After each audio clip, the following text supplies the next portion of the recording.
Lo pernah nggak sih lagi scroll marketplace, nemu barang kece, terus ada tombol kecil yang kayaknya penyelamat, bayar nanti atau pay later.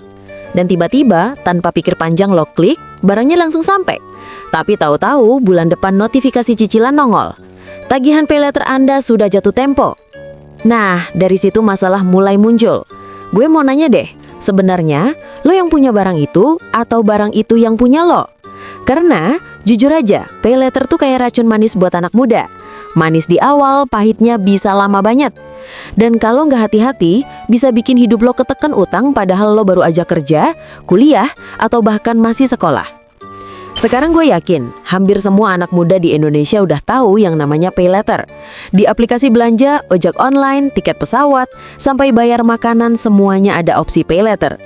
Dan promonya bikin kita mikir, kenapa harus bayar sekarang kalau bisa bayar nanti? Kedengarannya simpel banget, tapi justru itu masalahnya. Karena generasi kita nih yang udah melek digital, gampang banget kena jebakan instant gratification. Semua pengen serba cepat, semua pengen serba sekarang.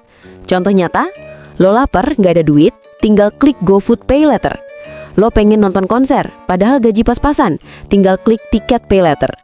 Lo lihat influencer pakai sneakers baru, terus mikir, cicil 3 bulan doang, sanggup lah. Akhirnya, tanpa sadar, hidup lo dikepung cicilan. Dan masalah ini gede banget, karena kalau lo pikirin baik-baik, pay later tuh bukan sekedar alat pembayaran.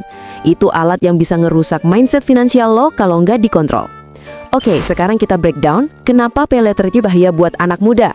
Gue bakal kasih 5 poin utama, lengkap sama contoh dan insight-nya. Poin pertama, pay later bikin lo konsumtif tanpa sadar. Kebanyakan anak muda bukan beli karena butuh, tapi karena pengen. Pay later bikin pengen itu terasa gampang banget diwujudkan. Contoh, lo sebenarnya masih punya sepatu yang oke buat dipakai nongkrong, tapi karena lihat diskon cuma hari ini, lo klik beli. Besoknya, sepatu lama masih kepake, yang baru malah numpuk di rak. Otak kita tuh punya sistem reward. Begitu lo klik beli, dopamin naik, bikin lo seneng. Tapi rasa seneng itu sementara.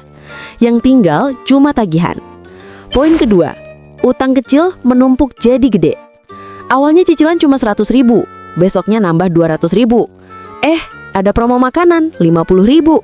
Tahu-tahu total tagihan sebulan bisa 1 juta lebih. Padahal gaji lo atau uang jajan lo nggak nambah segede itu. Lo akhirnya gali lubang tutup lubang, pakai pay later A buat nutupin pay later B. Faktanya, menurut data OJK, jumlah pengguna pay later di Indonesia meningkat pesat dan banyak yang nunggak cicilan karena nggak bisa bayar tepat waktu. Itu artinya, banyak banget anak muda yang terjebak pola kayak gini. Poin ketiga, bunga dan denda itu jebakan halus. Kebanyakan orang mikir pay later itu nggak ada bunga, padahal sebenarnya ada. Ada biaya admin, ada bunga per bulan, bahkan ada denda kalau telat. Contoh, lo ngutang 1 juta. Kelihatannya kecil, tapi kalau lo telat bayar 2-3 kali, tagihan bisa naik 10-20%. Bayangin, lo bayar lebih mahal buat barang yang sebenarnya harganya lebih murah kalau lo nabung dulu.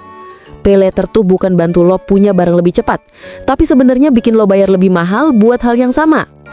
Poin keempat, merusak mental dan mindset finansial. Ini poin paling bahaya. Karena pay later bikin lo kebiasaan hidup di utang. Lo jadi ngerasa wajar buat ngutang demi gaya hidup. Dan itu kebawa sampai lo kerja, nikah, bahkan punya keluarga. Contoh, lo terbiasa beli gadget baru tiap ada model keluar.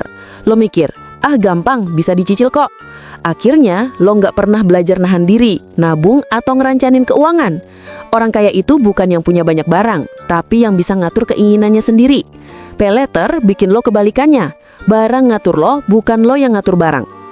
Poin kelima, efek domino ke masa depan. Utang kecil hari ini bisa ngehambat langkah besar lo besok. Bayangin lo mau apply KPR rumah atau pinjaman modal bisnis. Pihak bank bakal cek histori kredit lo. Kalau lo sering telat bayar pay later, lo dicap nggak bisa dipercaya. Artinya apa? Masa depan lo bisa kehalang cuma gara-gara lo nggak bisa bayar cicilan GoFood. Pay later bukan cuma soal bayar belanjaan, tapi bisa ngefek langsung ke masa depan finansial lo. Sekarang coba lo pikirin hidup lo kayak kapal. Pay later itu kayak nambahin beban batu di kapal lo. 1 batu mungkin nggak kerasa, 2 batu masih bisa lo tahan. Tapi kalau lo terus numpukin, kapal lo akhirnya bakal tenggelam bahkan sebelum lo sempat berlayar jauh. Pertanyaannya, lo mau jadi kapten yang ngebawa kapal lo berlayar sampai tujuan? Atau lo mau jadi kapten yang kapalnya tenggelam gara-gara kelebihan beban barang-barang nggak penting? So, intinya, pay later bikin lo konsumtif. Hutang kecil bisa jadi gede. Bunga dan denda nyiksa diam-diam, merusak mindset finansial, dan bisa ngerusak masa depan lo sendiri. Gue nggak bilang pay later itu 100% jelek. Kalau lo pinter ngatur duit, bisa aja manfaatin dengan bijak. Tapi masalahnya mayoritas anak muda nggak siap mental dan finansial buat itu. Jadi, daripada hidup lo dikontrol sama notifikasi tagihan, mending lo yang kontrol keinginan lo sendiri. Ingat, barang bisa lo beli kapan aja, tapi ketenangan pikiran nggak ada cicilannya. Kalau lo setuju sama gue atau pernah punya pengalaman buruk gara-gara pay later, coba tulis di kolom komentar, biar orang lain juga bisa belajar dari cerita lo. Dan jangan lupa, kalau menurut lo konten kayak gini penting buat anak muda, klik like, subscribe, dan share ke teman-teman lo. Sampai ketemu di konten berikutnya. Peace out!